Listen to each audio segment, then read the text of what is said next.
Hello everyone, this is the part 7th of our probability lecture series. इस lecture में हम लोग basically random variable को cover करेंगे और उससे रिलेटेड कुछ प्रॉब्लम्स जो आए हुए हैं प्रीवियस ईयर में गेट एग्जाम्स में, उसको हम लोग देखेंगे। तो रैंडम वेरिएबल्स जो होता है, रैंडम वेरिएबल्स की सबसे पहले हम लोग डेफिनेशन देख लेते हैं। जैसे क्लियर है, वेरिएबल्स मतलब ये एक वेरिएबल होगा जो कुछ वैल्यूज़ को होल्ड कर सकता है, ठीक है। तो रैंडम वेरिएबल्स किसे कहेंगे? अगर हम लोग किसी लेट सपोज वेरिएबल x को, जो कि एक रियल नंबर हो सकता है, ठीक है, it can be real number, अगर हम लोग इसे एसोसिएट कर पाएँ, अगर हम लोग इसे एसोसिएट कर पाएँ किसी रैंडम एक्सपेरिमेंट के साथ, ठीक है, रैंडम एक्सपेरिमेंट के साथ, तो उसे हम लोग क्या कहेंगे? This x represent the random variable. इसे हम लोग एक एग्जाम्पल से समझते हैं, उससे आपका और डाउट क्लियर होगा कि एक्चुअल में होता क्या है। अगर मैं एग्जाम्पल की एक बात करूं, let suppose we are tossing a coin 3 times, we are tossing a coin 3 times. अब मैं इसमें एक वेरिएबल x डिफाइन कर रहा हूं। Let suppose our variable x is the number of getting heads, number of getting head in this 3 tosses, ठीक है। तो देखिए ये जो x है, x बेसिकली क्या बन गया? एक रैंडम वेरिएबल बन गया हमारा, क्योंकि यहाँ पे जो रैंडम वेरिएबल x है ये कुछ नंबर होगा, एक रियल नंबर, ठीक है। It could be continuous, it could be discrete, but यहाँ पर डिस्क्रीट है। तो ये एक नंबर होगा जो क्या क्या हो सकता है। देखिए, हम लोग 3 बार अगर कॉइन को टॉस करें तो हो सकता है हमें एक बार भी हेड ना मिले, तो x की वैल्यू क्या होगी? 0 होगी, ठीक है। अगर 3 टाइम्स टॉस करने पर अगर हमें एक बार हेड मिले तो x की वैल्यू क्या होगी? 1 होगी। 3 टाइम्स टॉस करने पर x, अगर हमें 2 टाइम्स हेड मिले तो 2 होगी। 3 टाइम्स टॉस करने पर हमेशा हेड मिले तो 3 होगी। तो ये जो x है ये एक हमारा रैंडम वेरिएबल हो गया, जो ये शो करेगा कि number of getting heads in 3 time tosses, ठीक है। तो बेसिकली x एक रैंडम वेरिएबल है, एक रियल नंबर है, जिसको हम लोग एसोसिएट कर पाए हैं एक रैंडम एक्सपेरिमेंट के साथ, ठीक है, थ्रू अ सर्टेन डेफिनेशन, ठीक है, like x is the number of getting head in 3 tosses. तो this is the example of random variable. सबसे पहले तो हम ये देख लेते हैं कि रैंडम वेरिएबल कितने टाइप के हो सकते हैं। रैंडम वेरिएबल को हम लोग 2 कैटेगरी में कैटेगराइज कर सकते हैं, डिस्क्रीट रैंडम वेरिएबल और continuous random variable. Discrete random variable और कंटिन्यूअस रैंडम वेरिएबल, ठीक है। जैसे इससे प्रीवियस वाले केस में, जैसे हमने जो एग्जांपल लिया था, इसमें जो x की वैल्यूज़ थी, डिस्क्रीट जो रैंडम वेरिएबल x की जो वैल्यूज़ थी, ये वैल्यूज़ क्या थी? डिस्क्रीट थी, 0, 1, 2 और 3 इस टाइप की वैल्यू थी। इसकी वैल्यू कभी भी ऐसा 1.5, 1.9 ऐसे नहीं हो सकती है, ठीक है ना। कुछ डिस्क्रीट वैल्यूज़ ही हो सकती हैं, कंटिन्यूअस वैल्यूज़ नहीं हो सकती, ठीक है। Like number of getting head या तो 1 होगा या तो 2 होगा, 1.5 तो होगा नहीं। तो इस तरह के रैंडम वेरिएबल को हम लोग कहते हैं डिस्क्रीट रैंडम वेरिएबल। और कंटिन्यूअस रैंडम वेरिएबल वो रैंडम वेरिएबल होते हैं जो कंटिन्यूअसली कुछ भी वैल्यू को होल्ड कर सकते हैं। लाइक उनकी वैल्यू अगर लेट सपोज 0 के 5 के बीच में है, तो 2.5, 2.9, 2.25 कुछ भी वैल्यू हो सकती है, तो उसे हम लोग कहेंगे कंटिन्यूअस रैंडम वेरिएबल। तो इसके रिलेटेड कुछ इंपॉर्टेंट पैरामीटर्स हैं, उसे भी हम लोग देख लेते हैं, ठीक है। उसे मैं सबको थोड़ा डीप में कवर नहीं कर रहा हूँ अभी। जितने आपके मैथमेटिक्स पॉइंट ऑफ व्यू से इंपॉर्टेंट हैं उससे हम लोग अभी यहाँ पे कवर कर रहे हैं। इलेक्ट्रॉनिक्स एंड टेलीकम्युनिकेशन ब्रांच में ये सारे जो हम लोग अभी पढ़ने वाले हैं वो बहुत ही डीप में कम्युनिकेशन सिस्टम में ज़रूरत पड़ती है। तो कम्युनिकेशन सिस्टम में हम वहाँ डीप में पढ़ सकते हैं, यहाँ पर हम उसे थोड़ा ऊपर ऊपर देख रहे हैं। तो पहला जो चीज़ है वो दैट इज़ आवर मीन या फिर average value of random variable. Let suppose random variable x, इसे हम लोग रिप्रेजेंट करते हैं कैपिटल X बार, ठीक है, X बार, या फिर एक्सपेक्टेड वैल्यू भी कहते हैं तो E ऑफ x, ठीक है, इसे क्या कहते हैं? एक्सपेक्टेड वैल्यू भी कहते हैं, तो E ऑफ x भी लिखते हैं। It should be equal to -infinite to +infinite x और f(x) dx, वेयर एक्स, आप एक्स जानते हैं क्या है, x is the random variable, ठीक है। और एफ एक्स जो है ये आपने अभी नहीं देखा है, इसे हम लोग कहते हैं probability density function, probability density function. तो अभी मैं इसे यहाँ पे डिटेल में कवर नहीं कर रहा हूँ कि what is probability density function, what is probability distribution function, but आप इतना समझ लीजिए probability density function is a function which defines how the density of probability is distributed among the random variable. मतलब रैंडम वेरिएबल्स में probabilities का densities किस तरीके से है ये उसे शो करता है। तो यहाँ पे हम लोग इंटीग्रेशन लिए हैं, ठीक है। तो इंटीग्रेशन लिए हैं मतलब ये वाला जो फार्मूला है, this is formula will valid for continuous random variable. अगर डिस्क्रीट रैंडम वेरिएबल में होगा तो जस्ट ये फार्मूला जो है ये चेंज हो जाएगा, इंटीग्रेशन से चेंज हो जाएगा समेसन में, यहाँ पे समेसन हो जाएगा और एक्स यहाँ पे एक्स ही रहेगा, बट यहाँ पे एफ एक्स जो कि प्रोबेबिलिटी डेंसिटी फंक्शन है उसके जगह में पी एक्स आ जाएगा, probability of x. X is the sum random variable की वैल्यू ऑफ रैंडम वेरिएबल, ठीक है। x is the value of random variable and px is the probability of that random variable, ठीक है। this is the probability of x कह सकते हैं, ठीक है। तो अगर डिस्क्रीट होगा तो समेसन हो जाएगा और probability density function will be replaced by px। this formula is valid for discrete random variable, ठीक है। so this is our mean। second important thing is our mean square value. Second important thing is जिसे हम लोग कहते हैं mean square value, mean square value. इसे हम लोग रिप्रेजेंट करते हैं ई ऑफ एक्स स्क्वायर से, ठीक है। तो क्या होगा देखिए, सिमिलरली इस फॉर्मूला में बस थोड़ा सा चेंज करेंगे तो हमें ई ऑफ एक्स स्क्वायर मिल जाएगा, या फिर ऐसा ई ऑफ एक्स स्क्वायर, ठीक है, इज इक्वल टू क्या हो जाएगा, इंटीग्रेशन फ्रॉम माइनस इन्फाइनाइट से टू इन्फाइनाइट एक्स स्क्वायर आ जाएगा यहाँ पे और एफ एक्स और डी एक्स। यहाँ पे हमने डी एक्स नहीं लिखा क्या, हाँ डी एक्स लिखा, ठीक है, ठीक है। तो ये कंटिन्यूस रैंडम वेरिएबल का फार्मूला है। डिस्क्रीट के लिए क्या होगा, इंटीग्रेशन चेंज हो जाएगा समेसन से और पी एक्स की जगह क्या, एफ एक्स की जगह क्या आ जाएगा, पी एक्स आ जाएगा। थर्ड इंपॉर्टेंट थिंग इसमें एक चीज़ है, that is our third important thing is variance. Variance, ठीक है। तो वेरियंस क्या होता है, इसे शॉर्ट में ऐसा V A R of x लिखते हैं, ठीक है। तो वेरियंस ऑफ एक्स को हम लोग क्या कहते हैं, सिग्मा एक्स, सिग्मा स्क्वायर भी कहते हैं, where sigma is represent our standard deviation, this represent our standard deviation. तो ये हमारा होता है mean square value minus mean का square, mean square value minus mean का square, that means expected value of x square minus expected value of x का whole square, ठीक है। तो यहाँ पर आप समझ, इसको variance of x V R x लिखते हैं, या फिर ये होता है स्टैंडर्ड डेविएशन के स्क्वायर के बराबर, ठीक है। तो वेरिएंस पूछा तो आप इससे निकाल सकते हैं, स्टैंडर्ड डेविएशन पूछा तो इसका स्क्वायर रूट कर देंगे तो क्या मिल जाएगा, स्टैंडर्ड डेविएशन मिल जाएगा, ठीक है। तो ये तीन चीज़ें बस अगर हमें आता है तो हम अब क्वेश्चंस को अटेंड कर सकते हैं, जो कि हमारे क्वेश्चन अटेंड कर सकते हैं, that is related to our random variable questions, ठीक है, जो हमारे प्रीवियस गेट ईयर में आए हुए हैं। तो देखिए ये सिंपल सा क्वेश्चन है, ये क्वेश्चन आपका मैं बता दे रहा हूँ गेट कौन सी में आया हुआ है। ये क्वेश्चन आया हुआ है आपका गेट 2007 में, गेट 2007 में इलेक्ट्रॉनिक्स ब्रांच के लिए, ठीक है।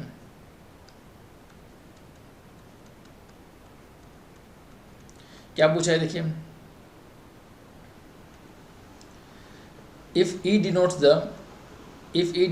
द एक्सपेक्टेशन, ठीक है, एक्सपेक्टेशन मतलब ई, जो हम लोग अभी यहाँ पे लिखते थे ई ऑफ एक्स या फिर ई ऑफ एक्स स्क्वायर, ठीक है। The variance of random variable x is given by, तो वेरिएंस क्या होता है, अभी हम लोग देखा, क्या देखा, ई of x square minus E of x का होल स्क्वायर, ठीक है, ये होता है वेरिएंस। अभी हम लोगों ने देखा जस्ट अभी वेरिएंस की डेफिनेशन, ठीक है, ये होता है। Where E of x square मतलब it is mean square value, और ई ऑफ एक्स जो होता है दैट इज़ आवर मीन। तो वेरिएंस क्या होता है, mean square value minus mean का स्क्वायर। तो इसका राइट आंसर ऑप्शन क्या होगा, ऑप्शन ए।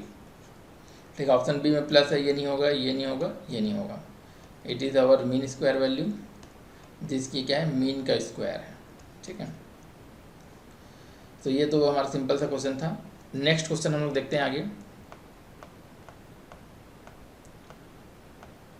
अच्छा, प्रोबेबिलिटी डेंसिटी फंक्शन के बारे में हम लोग प्रॉपर्टीज़ नहीं देखे। ठीक है, देख लेते हैं इस क्वेश्चन के द्वारा। ठीक है, पहले मैं आपको एक क्वेश्चन अटेम्प्ट करने से पहले क्वेश्चन को पहले रीड आउट कर लेते हैं। Life time of an electric bulb is a random variable with density fx equal to kx square where x is measured in years. ठीक है, देखिए यहाँ पे क्या लिखा हुआ है, random variable with density. Density बोला हुआ है मतलब ये क्या है, fx is the probability density function. यहाँ पे fx जो दिया है that is our probability density function, short में PDF ही बोलते हैं, वो आपको दिया हुआ है। और क्या बोल रहे हैं, where x is measured in years if the minimum and maximum life times of a bulb is 1 and 2 years respectively then value of k is. तो इसमें आपको k की वैल्यू पूछा हुआ है। तो प्रोबेबिलिटी डेंसिटी फंक्शन की एक ये तो बहुत सी प्रॉपर्टीज़ होती है। ठीक है, प्रॉपर्टीज़ बस, बट हम लोग मोस्ट इंपॉर्टेंट 1 या 2 प्रॉपर्टीज़ को देखते हैं। The most important property of probability density function is that area under PDF, area under probability density function should be equal to 1। जो प्रोबेबिलिटी डेंसिटी फंक्शन का जो एरिया होता है वो डिफाइन करता है होल प्रोबेबिलिटी को, मतलब टोटल प्रोबेबिलिटी को। तो टोटल प्रोबेबिलिटी मतलब 1 को। ठीक है, तो area under probability density function is 1। This is the one and most important property of the probability density function. ठीक है, फर्स्ट पार्ट। नेक्स्ट एक और प्रॉपर्टी आप याद रख सकते हैं। अगर आपको प्रोबेबिलिटी डेंसिटी फंक्शन दिया हुआ है और उसमें किसी 2 पॉइंट्स के बीच में आपको प्रोबेबिलिटी निकालना है, लेट सपोज आपको फाइंड आउट करना है probability from A to B। A to B आपको अगर फाइंड आउट करना है तो आप A से B तक में, A टू B में क्या कर लीजिए, उसका एरिया निकाल लीजिए। Area in between A and B of PDF will give the probability of random variable in between A and B। Okay, ये this is the second property. तो इसमें जो सबसे इंपॉर्टेंट प्रॉपर्टी है वो ये है कि area under probability density function should B 1। तो आपको प्रोबेबिलिटी डेंसिटी फंक्शन आपको दिया हुआ है, क्या दिया हुआ है कि fx is equal to kx square दिया हुआ है। और एरिया मतलब टोटल एरिया कह सकते हैं। एरिया की वजह यहाँ पे अगर मैं टोटल एरिया लिख लूँ, ठीक है, टोटल एरिया मतलब it is defined from, total area मतलब माइनस इन्फाइनाइट टू इन्फाइनाइट। तो माइनस इन्फाइनाइट से प्लस इन्फाइनाइट तक अगर आप एरिया निकालना चाहते हैं तो क्या कीजिए, माइनस इन्फाइनाइट से इन्फाइनाइट तक प्रोबेबिलिटी डेंसिटी फंक्शन को क्या कर दीजिए, इंटीग्रेट कर दीजिए। तो आपको क्या मिल जाएगा, टोटल एरिया मिल जाएगा and that should be equal to 1। तो इसको हम लोग इंटीग्रेट कर देंगे from minus infinite to plus infinite fx dx that should be equal to 1। ठीक है, अब हमारे पास ये क्या है, kx, fx की वैल्यू हमारे पास क्या है, kx स्क्वायर है। तो यहाँ पे लिख लीजिए kx square dx is equal to 1। हमें वैल्यू फाइंड आउट करनी है k की। और देखिए लिमिट हम लोग यहाँ क्या पुट करेंगे, माइनस इन्फाइनाइट से इन्फाइनाइट है, बट यहाँ पे हमारे पास क्वेश्चन में एक चीज़ दिया हुआ है कि minimum and maximum life time of bulb is 1 and 2 year। मतलब ये जो प्रोबेबिलिटी डेंसिटी फंक्शन है बल्ब का, वो बल्ब का जो लाइफ टाइम है वो 1 ईयर से लेकर के 2 ईयर तक ही है। मतलब 1 ईयर से लेकर के 2 ईयर तक ही वो बल्ब मतलब उसका लाइफ टाइम है। तो ये माइनस इन्फाइनाइट से प्लस इन्फाइनाइट तक हमको इंटीग्रेट करने की ज़रूरत नहीं, हम लोग क्या इंटीग्रेट कर सकते हैं फ्रॉम 1 to 2। ठीक है, 1 से पहले और 2 के बाद हम लोग मान के चल रहे हैं कि बल्ब का लाइफ स्पैन ख़त्म है, तो हम लोग 1 से 2 तक ही इसको इंटीग्रेट करेंगे।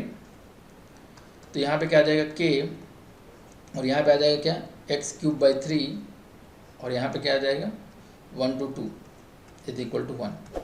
तो k/3 लिख लेते हैं, और यहाँ पे 2³ मतलब 8 और -1³ मतलब 1, इज इक्वल टू 1। तो यहाँ पे हम इसे सॉल्व करेंगे तो क्या आएगा, देखिए यहाँ पे हम लोग इसे सॉल्व करेंगे तो क्या आएगा, ये आएगा is equal to k is equal to 3/7। ठीक है, तो अराउंड ये आपका आ जाएगा 0.42, ये आपका आ जाएगा 0.42। तो that is will be your answer. ठीक है, 3/7। तो this question was based on the probability density function. ठीक है, प्रोबेबिलिटी डेंसिटी फंक्शन पर बेस्ड क्वेश्चन था। ये क्वेश्चन पूछा गया था इलेक्ट्रिकल ब्रांच में गेट 2014 में। ठीक है, ये क्वेश्चन कब पूछा गया था, electrical gate 2014।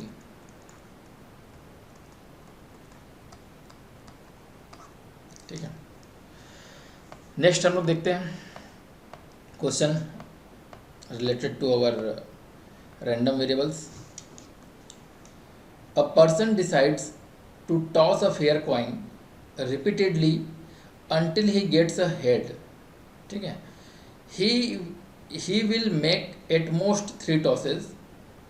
Let the random variable y denotes the number of heads, then the value of y where variance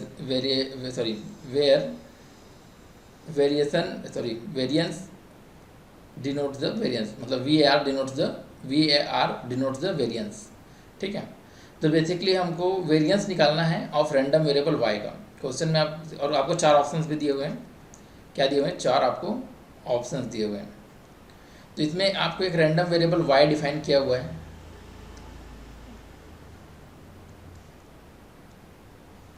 एक रैंडम वेरिएबल क्या किया है, y डिफाइन किया हुआ है, और आपसे इस रैंडम वेरिएबल y का क्या पूछा है, वेरिएंस पूछा है। तो आपको वेरिएंस का फार्मूला आपको पता है।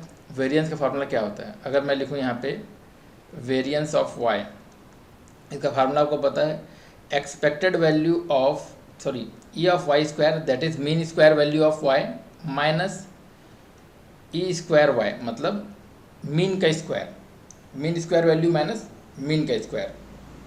तो आपको मीन का सबसे पहले तो आपको ये पता होना चाहिए कि ये y जो है, y is a discrete random variable.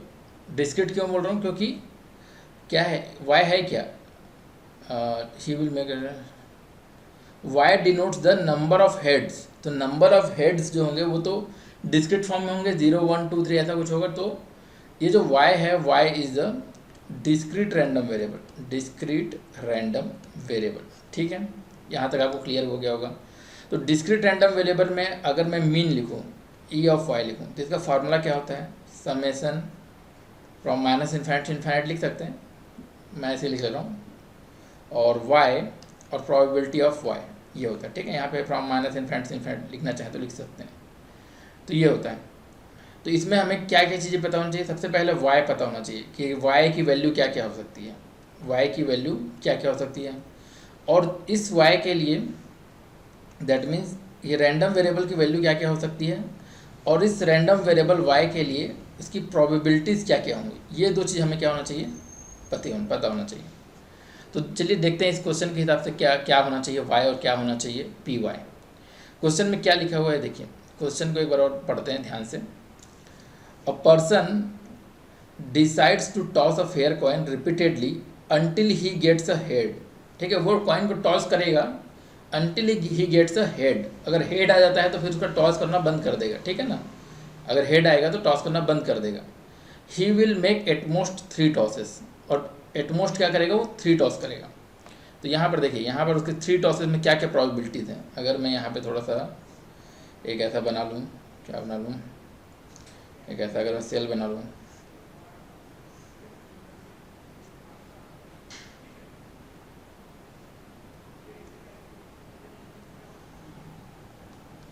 अगर मैं लिखूँ यहाँ पर y और यहाँ पे p ऑफ y लिखूँ, तो क्या क्या पॉसिबिलिटीज़ है। देखिए, अगर हम लोग 3 बार टॉस कर रहे हैं तो उसको हो सकता है कि पहले टॉस में ही क्या मिले, उसे हेड मिल जाए, ऐसा हो सकता है। और पहले टॉस में अगर हेड मिल गया तो आगे टॉस करेगा नहीं वो। ठीक है, because he decides to toss until he gets head. ठीक है, तो पहला कंडीशन ये हो सकता है।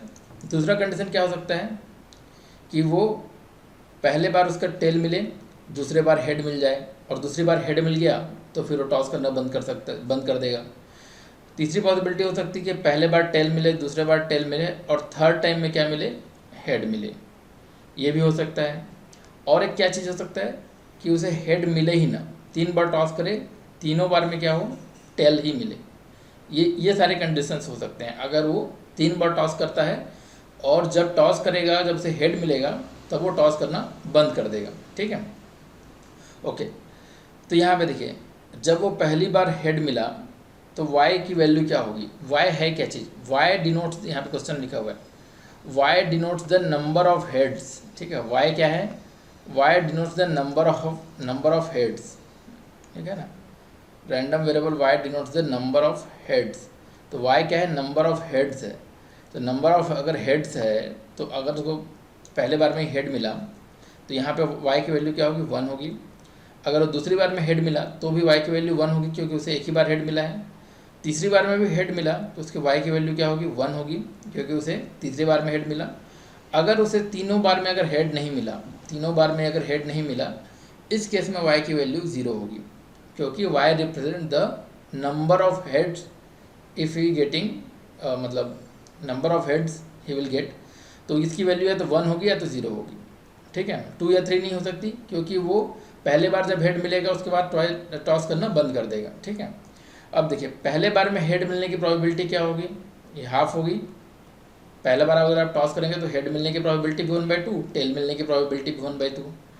पहले बार में टेल मिलने की प्रोबेबिलिटी और दूसरे बार में हेड मिलने की प्रोबेबिलिटी, ये क्या होगी, पहले बार में टेल मिलने की प्रोबेबिलिटी 1/2, दूसरे बार में हेड मिलने की प्रोबेबिलिटी 1/2, तो 1/2 इंटू 1/2 1/4। पहले में टेल, दूसरे में टेल और तीसरे में हेड मिलने की प्रोबेबिलिटी 1/2 इंटू 1/2, दैट मीन्स 1/8। पहले में टेल, दूसरे में टेल, तीसरे में टेल की प्रोबेबिलिटी क्या होगी, पहले में टेल की प्रोबेबिलिटी 1/2 एंड दूसरे में टेल की प्रोबेबिलिटी 1/2, तीसरे में टेल की प्रोबेबिलिटी 1/2, तो क्या हो जाएगा, 1/8 आएगा।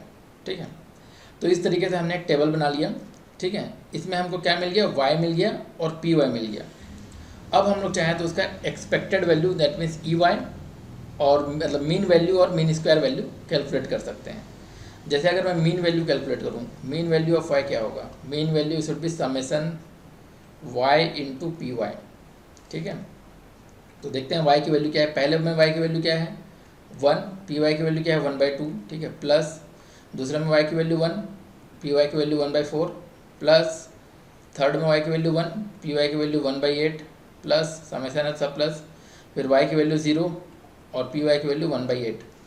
तो इसे हम लोग सॉल्व करते हैं तो क्या आएगा, देखिए सॉल्व करने पर आएगा हमारा, अगर मैं यहाँ पर कॉमन ले लूँ 8, तो 8 मतलब 4 + 2 + 1, तो क्या आ जाएगा, 7/8 आ जाएगा, 7/8। अगर मैं, अब ये क्या हो गया, तो हमारा क्या निकल गया, मीन निकल गया। ठीक है, अब मैं क्या निकालूंगा, mean square value, that is our expected value of y square. ठीक है, ये हो जाएगा हमारा summation of y square into P y. ठीक है, ये आ जाएगा। तो वाई स्क्वायर मतलब 1 का स्क्वायर हो जाएगा 1 इंटू 1/2, प्लस फिर 1 का स्क्वायर 1 इंटू 1/4, फिर 1 यहाँ पे स्क्वायर लिख देता हूँ, 1 square into 1/8, plus 0 square into 1/8।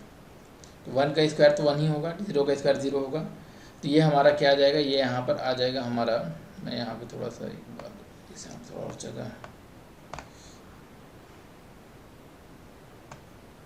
ठीक है। तो यहाँ पे क्या आ जाएगा, देखिए यहाँ पे आ जाएगा हमारे पास 8 अगर कॉमन ले लें तो 4 + 2 + 1, दैट मीन्स 7/8 आ जाएगा यहाँ फिर से।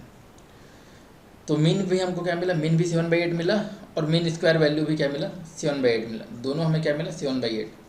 तो वेरिएंस हम लोग निकाल सकते हैं। वेरिएंस क्या होता है, वेरिएंस ऑफ वाई क्या होगा, mean square value minus mean का स्क्वायर।